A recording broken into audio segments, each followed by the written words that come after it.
it's producer Mark at KCMO Talk Radio, and if you're an NFL or college football fan, check out my weekly sports betting podcast. Search College Pick'em Program or Sunday Sharps wherever you get your podcasts, and hit that subscribe button for my weekly picks, including the Chiefs, Mizzou, Kansas, and K-State. Now here's the Monday in the Morning podcast. You guys think I could call plays for the Kansas City Chiefs? I mean, I can call dink and dunks all day, every day, man. In the flat left side, in the flat right side. My gosh. Have you ever seen a team at 13-1 make you want to pull your freaking hair out? Unbelievable. Chiefs beat the Browns yesterday, of course, 21-7 on Mark's 40th birthday. Happy birthday, Mark. Woo! Thank you. How did it feel, my man, to be the big 4-0? Man, it feels all right. I mean, I thought that I'd feel a little bit more sore this morning, but it's just kind of normal. It's a normal day for you. Well, you probably felt sore if nothing else because you were watching this Chiefs game, watching Mahomes end up with a high ankle sprain again because he can't get protection. And frankly, I don't know about you, but he can't get rid of the damn ball. It's like, my gosh, I know he's holding on all day, every day, but dude, you got to get rid of this thing. It's a 2-score game against the Browns. Now, on that play that he got hurt, I thought they should just punt it because they were up by 2 touchdowns anyway. Well, I thought that as well. I am right there with you. I don't understand so much of the play calling. Meantime, they end up kicking the field goal earlier in the game, and they missed the field goal, right, from Butker when they should have gone for it. I thought it made more sense to go for it there than on the ankle injury play. Yeah, I agree with that. Oh, my gosh. Yes, they're 13-1. Yes, if they win 2 of their next 3 games against the Texans, the Steelers, and the Broncos, they will have the 1 seed. All playoff teams, by the way. Yes, that's true. But at the same time, it's like, my gosh, you watch this team, especially on the offensive side. And I was just crunching some numbers just for fun this morning. You know, Patrick Mahomes has a worse completion percentage this season than Drake May of the New England Patriots. Did you know that, Mark? I mean, listen, I know you're all on top of the stats. Did you know that Patrick Mahomes had a worse completion percentage than half of the league? He's 14th in the NFL, below Derek Carr, Sam Darnold, Drake May, Kyler Murray, Geno Smith, and even if you want to include him, he's only got 3 games under his belt, Tommy DeVito of the New York Giants. Oh, that's sad. It's not good, man. Total yards thrown this season. Mahomes is 9th in the league. He's behind Matthew Stafford, Baker Mayfield, Geno Smith. I mean, my goodness gracious. You look at QBR, quarterback rating, one of those advanced metrics. Mahomes 11th in the NFL. Brock Purdy's ahead of him. Jalen Hurts, Jaden Daniels. I mean, he's not having a great season, and you can blame the offensive line all you want, but the guy can't hit the broadside of a barn on a deep ball anymore either. I don't know what happened there. So there are just, I mean, I know they're 13-1, but if you ask me right now, Pete, do you think this team's going to the Super Bowl? I don't. I don't care if they have home field. I would not favor them at Arrowhead Stadium against the Buffalo Bills in an AFC championship right now. Did you watch that Bills game against the Lions? I know. Wow. Yeah. I mean, it was a track meet. I get it. Like, I know the Chiefs had the better defense, but are you taking right now Josh Allen and the Bills or Patrick Mahomes and the Chiefs in an AFC championship game? I don't care where the game is. Today, I'm taking the Bills. Maybe I feel differently in a month, but it's the same old song and dance every time. And, man, it is ugly. Last year, I said last season would end in tears based on what we saw. Yes. We're seeing more of the same. I feel the same, but I'm reluctant to say it simply because the best team doesn't necessarily win the Super Bowl. And, yes, you're right, John, and you were wrong the last 2 years on that front, and we're glad that you were wrong. But, listen, you were... Just one. Oh, true, just yeah, last just season. last I say season. I feel that way about this season. I could be wrong. You could be wrong. But I agree with you. You know, last year, I don't think I agreed with you as I recall. But this year, I'm watching this team, and I'm like, they are just primed for us to be sitting here in late January saying, we should have seen this coming. Like, yes, your record is what it is, but at the same time, when you watch the games, it feels a lot different.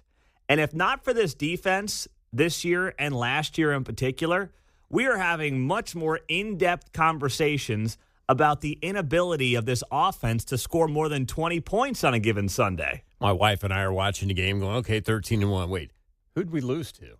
And we couldn't come up with it right off the top of the head because it felt like we lost to the Chargers, the Broncos, the Raiders. Well, obviously it was the Bills. Yes, and it was the Bills, and they're playing great football, but the Chiefs still have that one-game lead on them. So they win 2 of their final 3. They will have home field in the playoffs. They'll get the bye in the first week of the playoffs. They'll get every playoff game at Arrowhead until the Super Bowl. But now they have a short turn, Texans on Saturday. Of course, that game will have massive implications since the Bills ended up winning their game against the Lions yesterday. Now, speaking of sports over the weekend, well, Daniel Penny was at the Army-Navy game. And it was a great scene. This is the young man, retired Marine, who was acquitted in the death of Jordan Neely. The guy who went on the subway, homeless guy shows up on the subway, says, people are going to die today. He's threatening individuals. And Daniel Penny ends up putting this guy in a chokehold until they can get to the next subway stop. They then get law enforcement involved, but by then Jordan Neely was dead. So Daniel Penny, this former Marine, ends up going on trial, and he gets acquitted. It was 1 week ago today. And Donald Trump and J.D. Vance brought him to the Army-Navy game. And the media meltdown over this over the weekend was unbelievable. Even by their standards, I didn't think they'd go where they went. So this came over the weekend from Stephanie Ruhle on MSNBC. And she was saying that we should not condone or promote violence. I totally agree with you, Steph. Don't condone it. Don't support it. Don't endorse it. But she made the comparison between the Daniel Penny case and conservatives cheering his acquittal to those on the left cheering Luigi Mangione, the man accused of killing United Healthcare CEO Brian Thompson. And you want to talk about a gaslighting of a comparison? Well, this is it. J.D. Vance is taking Daniel Penny to the Army-Navy football game tomorrow. And what we've seen in the last few years, right, we see the media divide us. We see that, sex sells, but anger and hate sells even more. How concerned should we be, though, that the American people, groups of the American people, are celebrating violence? Like, violence, that's the solution. That's what everyone should be doing these days. How concerned are you that this is where we are in this celebratory mode? Very concerned. Well, that was little Stevie from the E Street Band. I don't know why he's suddenly an expert to be on MSNBC, but I guess anybody can be an MSNBC contributor these days. Oh, he's a genius. Yeah. Regular Mensa member. Plays a great guitar, but that's where it kind of ends.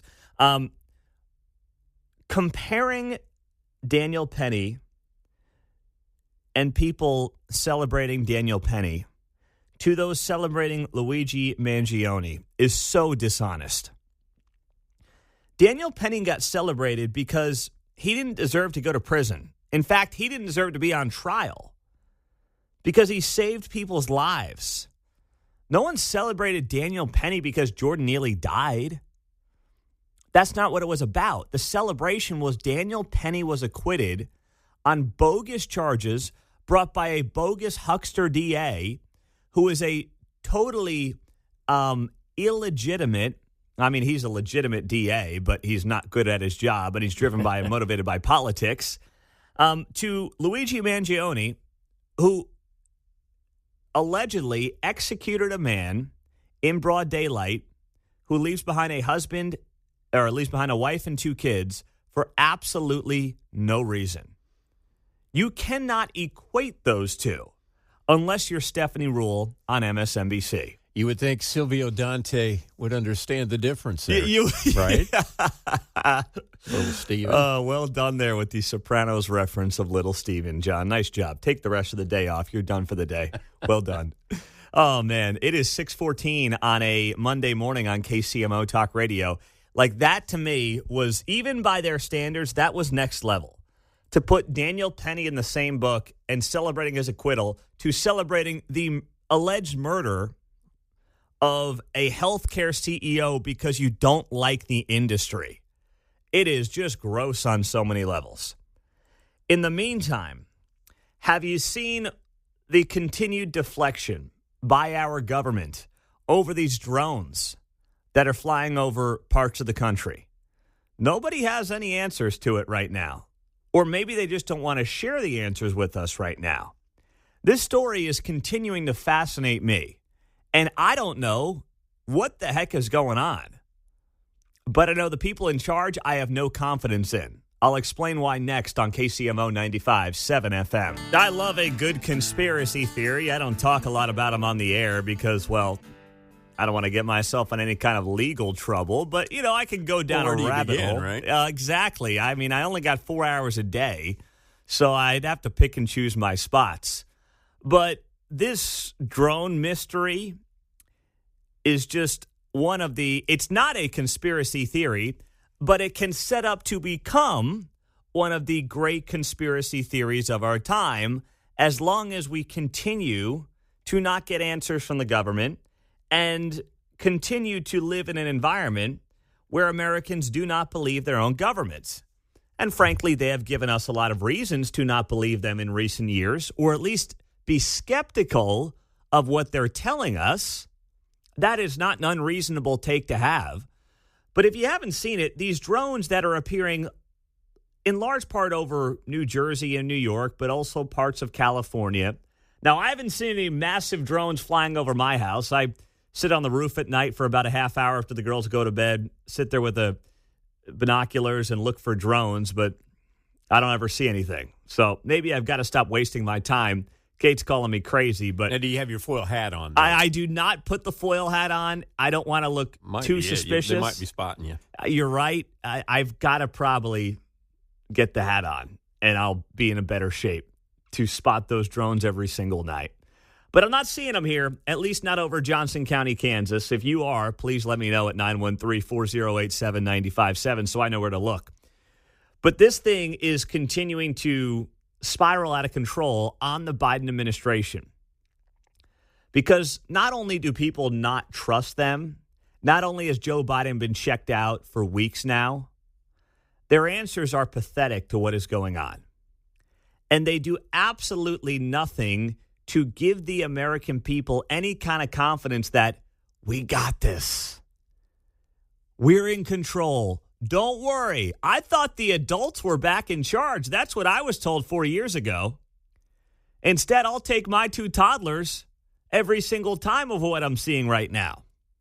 So these drones are flying overhead, and they've been spotted for the better part of a month in parts of New Jersey, but now it's continuing to happen night after night. There appear to be more drones in certain major metropolitan areas around the country, and the government has not put this to rest. They have not been able to just say to the American people, here's what's going on. These are ours. These aren't ours. The only thing that they have been able to at least confirm to some degree is that there are no U.S. adversaries who are controlling these drones. So they tell us. They claim it's not China. It's not Russia. It is not Iran. Okay, so what is it? Is it you guys or is it not? Well, Alejandro Mayorkas, the guy who oversaw the disaster of a border crisis, he's been going on television here as of late. And this guy, as the Secretary of Homeland Security, you would think that that would be the part of our government that would be on it. I mean, the whole Department of Homeland Security was developed after September 11th, as you may recall, to basically protect us from terrorism here in our homeland. And as far as I can tell, Alejandro Mayorkas, who's done an awful job on the border and now has done just as bad a job on this issue, is totally clueless. He doesn't know what's going on. Here's what he told CNN over the weekend. It's not as though anyone can just take down a drone in the sky. That in and of itself would be dangerous. Do you have the authority to shoot down drones? Our authorities are very limited. That is precisely why we have gone to Congress to expand those authorities. Our authority is very limited. Oh, yeah, if only we had more power, we'd be able to tell you what was going on and, take these drones out. Please, just give us more power over your lives, and we'll be able to give you more answers.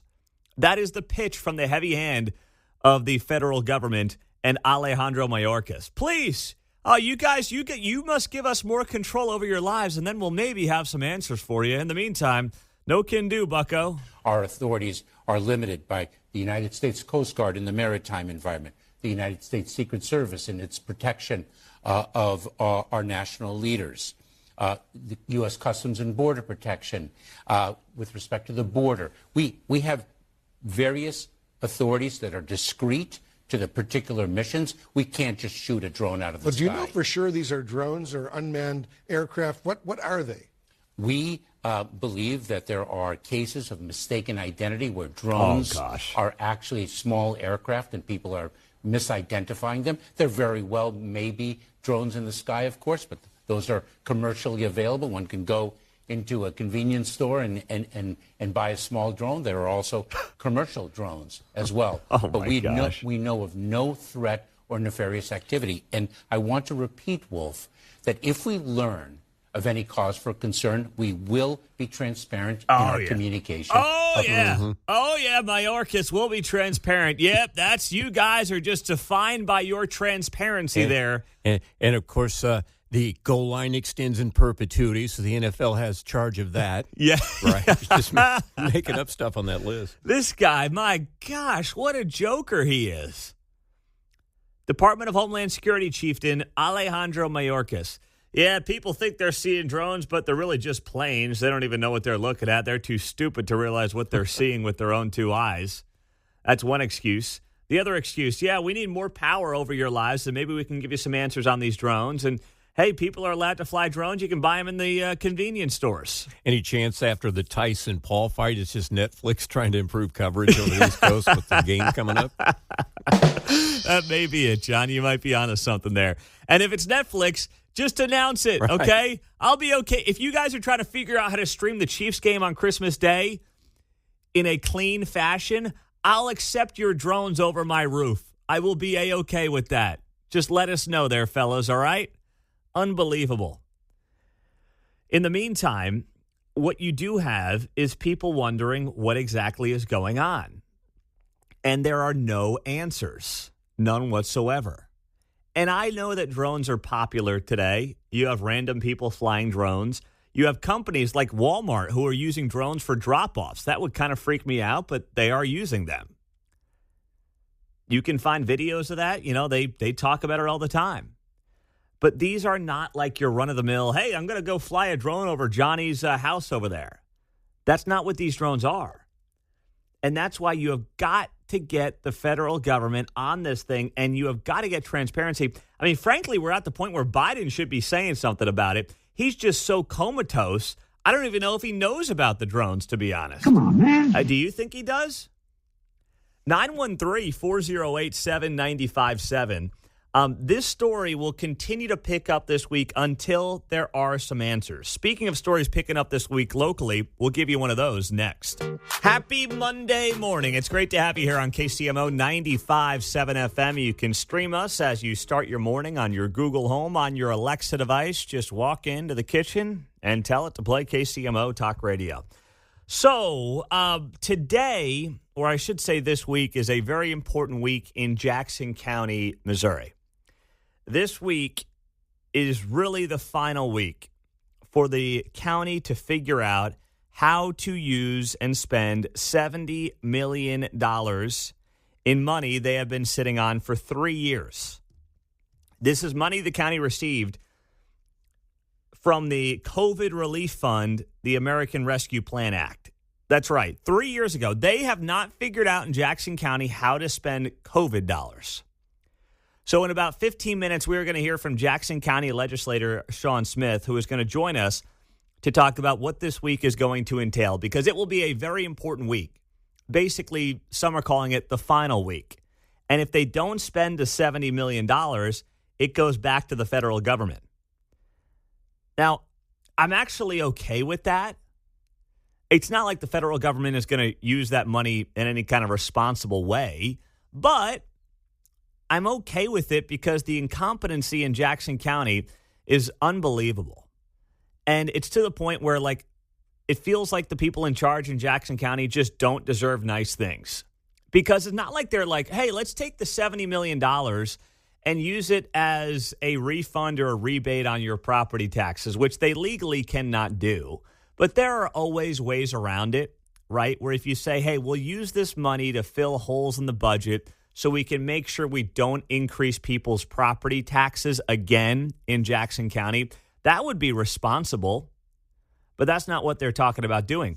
Because don't forget, the Jackson County property taxes are going to be talked about again coming up this year, or next year, technically, 2025. Those are done every 2 years, and it was 2023 when the whole fiasco took place, when you had people getting 50, 60, 100% increases in their assessments, which was astronomically increasing their property taxes. We are on the verge of having to have that conversation again in Jackson County. It's only a few months away. But, Frank White wants to do something with the monies. You've got other people on the legislature who have different ideas. So in about 10 minutes, I'll ask Sean Smith about all this because it is a complete and utter mess. He's one of the few folks on there who's got a little bit of common sense and hopefully can give us some of the answers here on KCMO Talk Radio. Now, what you had over the weekend, John mentioned this in the top of the hour news. One person is in custody after threatening to stab patrons at a pop-up bar on Saturday night. This was down on the plaza, Miracle Pop-Up Bar. And I guess what happened is this individual was removed from the pop-up bar a few days ago on Thursday night for being disruptive. The person tried to come back on Saturday, but was then eventually removed by the police. And a short time later, at about 11:30 p.m., the Miracle Pop-Up Bar said the individual came back to the bar with a knife. To stop the suspect from hurting employees and other patrons, staff members took action into their own hands and restrained the individual. Officers were then called back to the scene, and when they arrived, KCPD reportedly found the suspect partially barricaded in a corner with stools and bar furniture. That is quite a scene. You've got this guy standing in the corner of the bar, being barricaded by bar stools and furniture as he stands there with a knife threatening people. That was your Saturday night. I watched the guy get barricaded in the corner with bar stools and furniture because he was threatening people with a knife.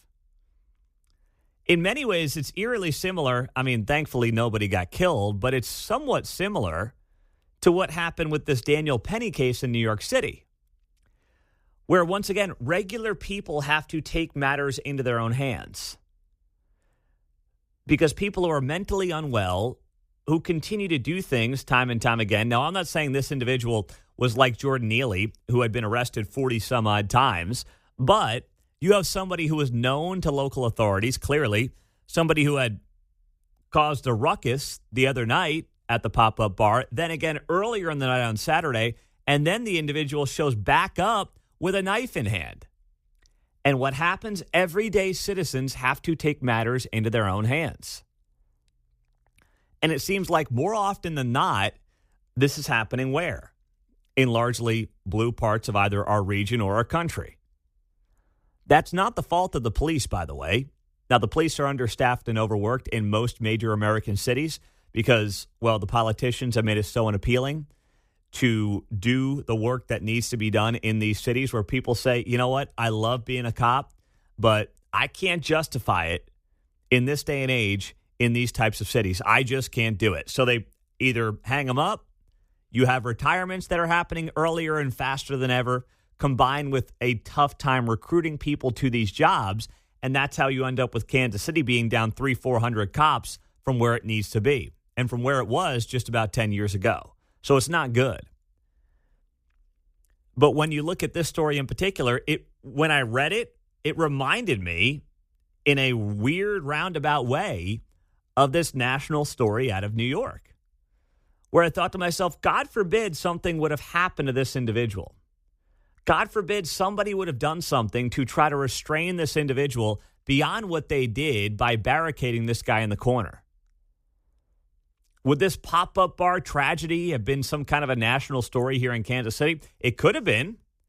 I mean, you had a national story. Speaking of pop-up bars, Go down to Houston, Texas. 2 teenagers were killed, 3 others injured when gunfire erupted inside of a crowded Houston pop-up party. This was also on Saturday night at a strip mall in North Houston. An empty storefront was illegally converted into a makeshift club packed with juveniles. Officers answered a shooting in progress at about 11:20 p.m. local time and found a very hectic scene with a large crowd of people running out of the makeshift club. So a different situation where this thing was an illegal operation, but still you had a large group of people, you had somebody show up with a weapon, and of course, in that case, tragedy ensued where 2 teenagers ended up being killed and 3 people ended up getting injured. These things happen all the time. And in Kansas City, we're just lucky that the person, sad to say, only showed up with a knife, which allowed people to basically barricade the guy. Because if you didn't have that kind of a situation, if you didn't have that kind of a setup, who knows what people would have felt the need to do? And who knows how much more chaotic that scene would have been if the individual had a gun instead of a knife, right? Who knows how that could have gone differently? And that is the last. Man, if you go out and you're like, hey, we're going to go out to the pop-up bar tonight in the plaza, the last thing you're thinking about is some lunatic ruining your night showing up armed. But that's exactly what happened here in Kansas City. 913-408-7957 is how we get this show rolling here on KCMO Talk Radio 95.7 FM. You can join us there on the text line. And on the text line right now, Pete, Woke41 said it took 20 minutes for the cops to show up. That is insane. 20 minutes for the cops to show up? I know these guys and gals are stretched thin, but that is, I mean, you can't have a first-class city when it takes 20 minutes for police to show up. Especially when you're talking about a place on the plaza. We're not talking about the outskirts of South KC or up in the Northland. 20 minutes for the police to show up on the plaza? Who the heck's going to go? If I told you that you're going down to the plaza, and if something happens, the cops are going to take 20 minutes to show up. Are you spending your money down there? You going down there? I'm not. That is insane. Thank you for that on the text line 4890. I want to give you some chills at 8:34 in the morning. Happy Monday. Welcome back to the start of a new week on KCMO Talk Radio 95.7 FM. Army, Navy over the weekend, one of the great sporting events that we have in American culture. It is always the Saturday following conference championship weekend in college football. It's a standalone game, as it should be, because the game is not about necessarily who wins, who loses. It is about American exceptionalism and celebrating the young men who get out on that field and play football. And then, unlike so many at the college football level who are trying to get to the NFL, they obviously are going somewhere different. They're going to serve this country. The game moves around every year, bounces around every year. And Saturday was extra special because you had Donald Trump there as the president-elect. J.D. Vance was in tow as well. There was some controversy, air quotes, that also existed in this game we'll talk about here in a second in terms of who was at the game. But here is the national anthem from the Army-Navy game on Saturday. It is tremendous. Now, please remain standing for the singing of our national anthem, performed today by the combined glee clubs of the United States Military Academy and the United States Naval Academy, under the direction of Connie Chase.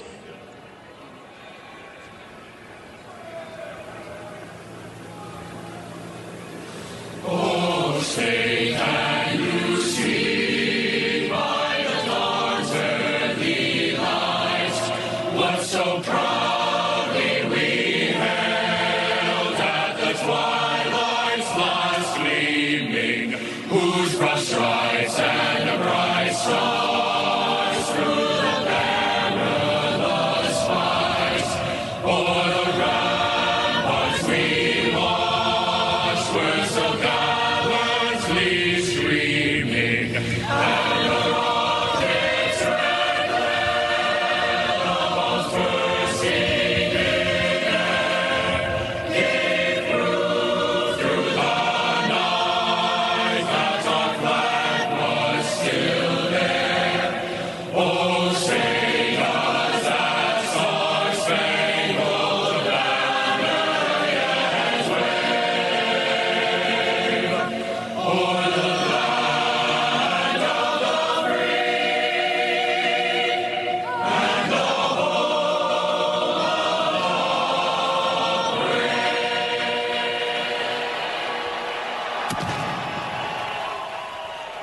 If that doesn't get the hair on your arm to stand up, I don't know what possibly will.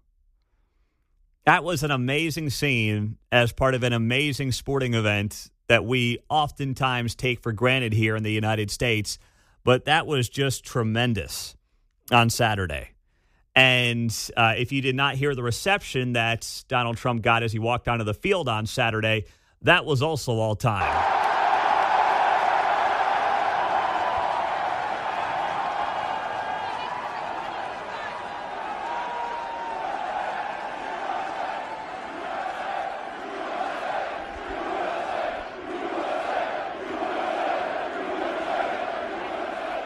I promise you there's one guy who's not getting a reception like that. It's not happening. You know it and I know it. It's just the reality of the situation. I don't care if you voted for him. You both know, we both know that that guy ain't getting that kind of reception at the Army-Navy game. And Navy, who was a big underdog in this game, ended up winning it 31-13. And because both teams beat Air Force this season, that means Navy secured the Commander-in-Chief's trophy this year. So that was a pretty cool deal as well. So all in all, a great celebration of America. But the media, of course, was not happy that Daniel Penny was a guest at this game with Donald Trump and J.D. Vance. Daniel Penny is the man who 1 week ago today was acquitted in the trial of killing Jordan Neely on that New York City subway train. This goes back to last year in 2023 when this homeless man, Jordan Neely, who had been arrested 40-some-odd times in his life, walks on a New York City subway train and says someone's going to die today, and he's threatening people. There's women, there's children. And Daniel Penny, the retired Marine, puts Jordan Neely into a chokehold until they arrive at the next stop. That's where law enforcement show up. But at that point, Jordan Neely was dead. And the audacity of Manhattan District Attorney Alvin Bragg. I used to call Brian Stelter the human chode, but I think I might have to do it for Alvin Bragg. Brian Stelter, who I think still works for CNN, maybe he's the white human chode and Alvin Bragg can be the black human chode. Maybe I can, differentiate between them that way. But either way, Alvin Bragg brings this case against Daniel Penny, and let's be clear. The only reason this case got brought was because of the skin color involved in everybody in the case. That's it. It's despicable, but I believe it to be 110% true. Daniel Penny is somebody who was protecting the innocent people around him. As someone who rode the New York City subway hundreds of times, I can tell you right now, every subway car would be safer if there was a Daniel Penny on it who was willing to subdue a potential threat to protect innocent women and children. That is what he did. And it sadly resulted in the death of Jordan Neely. No one celebrates that. That is not something to celebrate.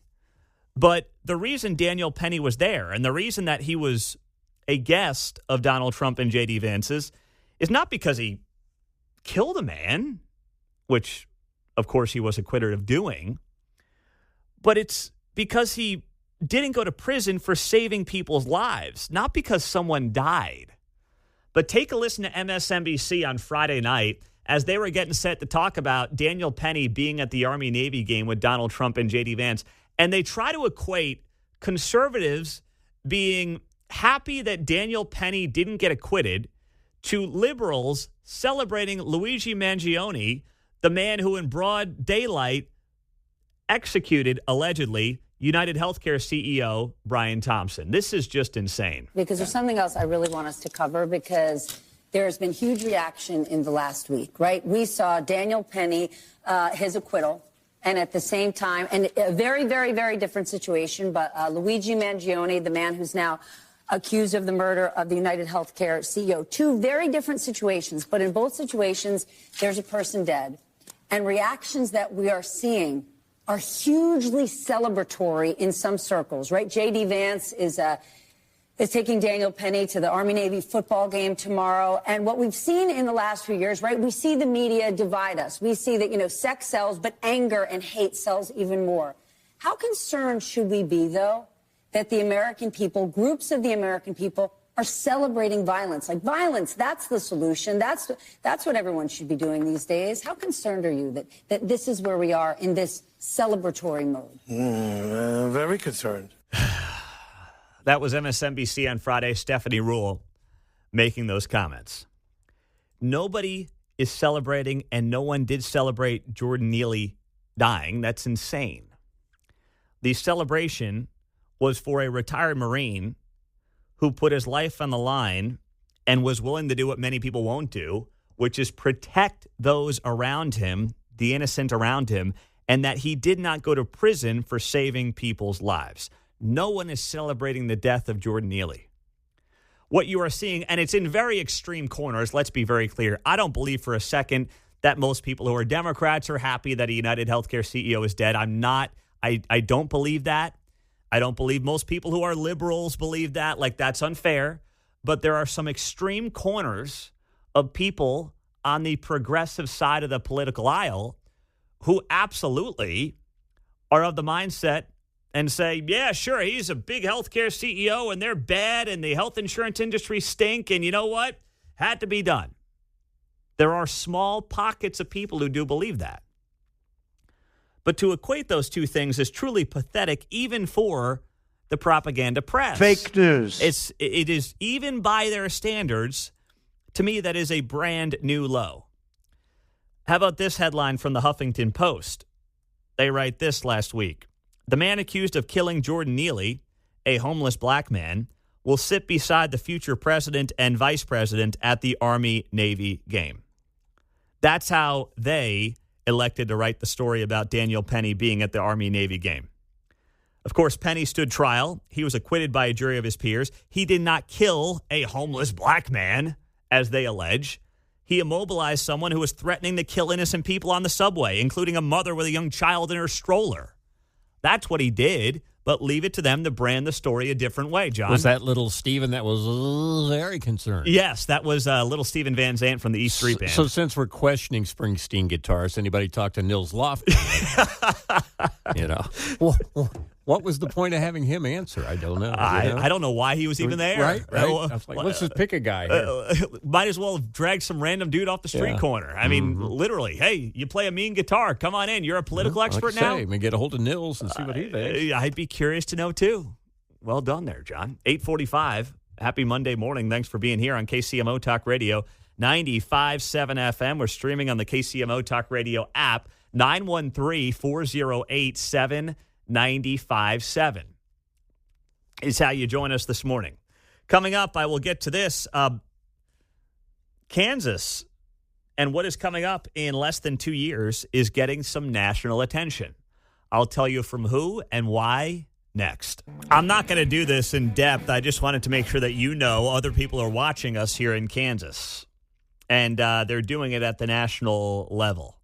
So this story comes out of the Topeka Capital Journal, and it's about how national Republicans are setting their sights on Kansas in the 2026 gubernatorial race. I know the last one's only a few weeks over, but some people are looking ahead.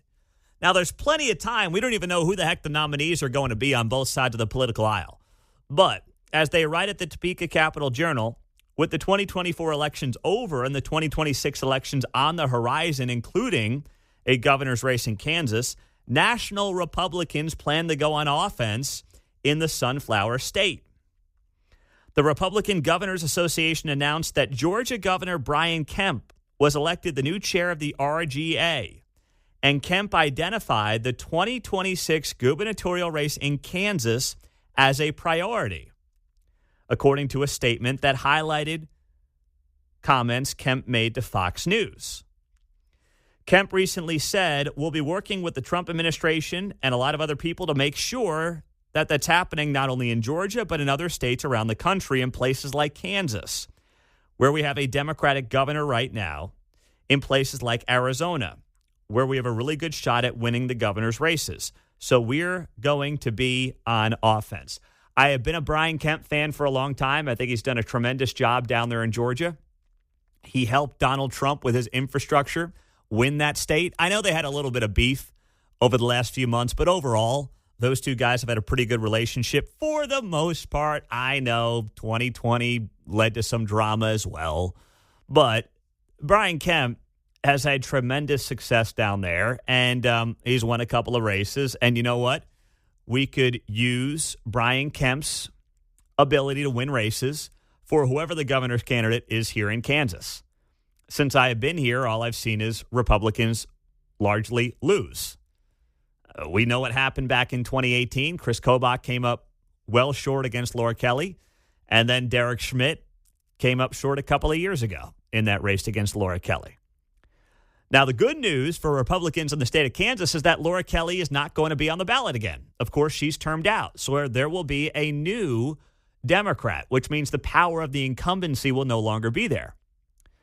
It's likely to be her Lieutenant Governor, David Toland. On the Republican side, there is not a clear-cut favorite. I believe there will be a bunch of names that people talk about. There will be folks like Senate President Ty Masterson. There will be people who have been governor, Jeff Collier, who, of course, replaced Sam Brownback. He then ran in 2018, lost to Kobach in the primary.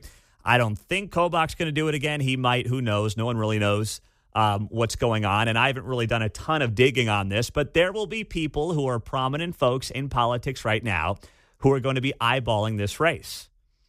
I don't know if any of them would be a clear-cut favorite. We know this state has a tendency to only elect U.S. senators who are Republicans. They've been doing that for about 100 years, but there have been plenty of governors. Laura Kelly, of course, the current one that comes to mind, who are Democrats, who end up running this state. I mean, that's just how this state has gone. And when I first got here, obviously it was different. You had to kind of get used to it. But then when you realize the way that this state has bounced back between Republicans and Democrats as governors in particular, go to Kathleen Sebelius, right? You can go all the way back, further than that, where Kansas just bounces back and forth. Republican, Democrat, specifically for the governor's race. So we're due for a Republican. The question is, who's it going to be? How nasty does a primary get? And is it somebody who can win in a general election? And is it somebody who's not going to give up on Johnson County? One of the bigger critiques I had of Derek Schmidt's campaign, as much as I thought overall he would have been a good governor, he completely gave up on Johnson County. They said, yeah, we're going to lose Johnson County, but we're going to make up for it in the rural parts of the state. Well, a fifth of the entire population is right here in Johnson County. I'm not saying you had to come to Johnson County and try to win it, but you got to close the gap, right? I mean, that's what Donald Trump did in these swing states. He didn't win places like New York City or Atlanta, but he closed the gap. And he went to places he wasn't expected to win.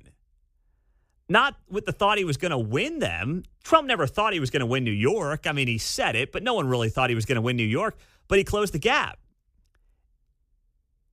And that actually helps you in things like winning popular votes. I know it's different, of course, when you're talking about a governor's race. But for Trump, he won the popular vote in large part because he closed gaps in major urban centers. And it's partially because he went to those places. Whoever the Republican nominee is in Kansas better get their butts in Johnson County, not because they're going to win it, but because, first off, it wasn't all that long ago this county was voting Republican. And part of the way you get people back to voting for you is to show up where they are. You have to do it. And instead, there's been this mentality of, I'll just run it up in the rural areas because that's what Trump does. And that's not really what he does. It's certainly not what he did this last time around. Trump was in deep blue parts of this country to send a message that I will be a president for all Americans. And whoever ends up being the Republican nominee, they better not say, I'm not going to Johnson County. We don't have a chance. No, you better spend a lot of time here. You're going to win the rural areas. And yes, you want to drive out turnout in those places. But gosh dang. Don't give up on us here. Not when you've got 20% of your vote here. Not when this is a place that you've got to figure out how to close the gap. Because this is obviously where Laura Kelly dominated during her 2 election cycles. And if her successor, her picked successor, likely David Toland, is going to make it a third straight term for Democrats in the governor's mansion, that's in large part how they're going to do it. Dominating in Johnson County, and then also hoping Republicans spend more time in Meade than they do in Mission.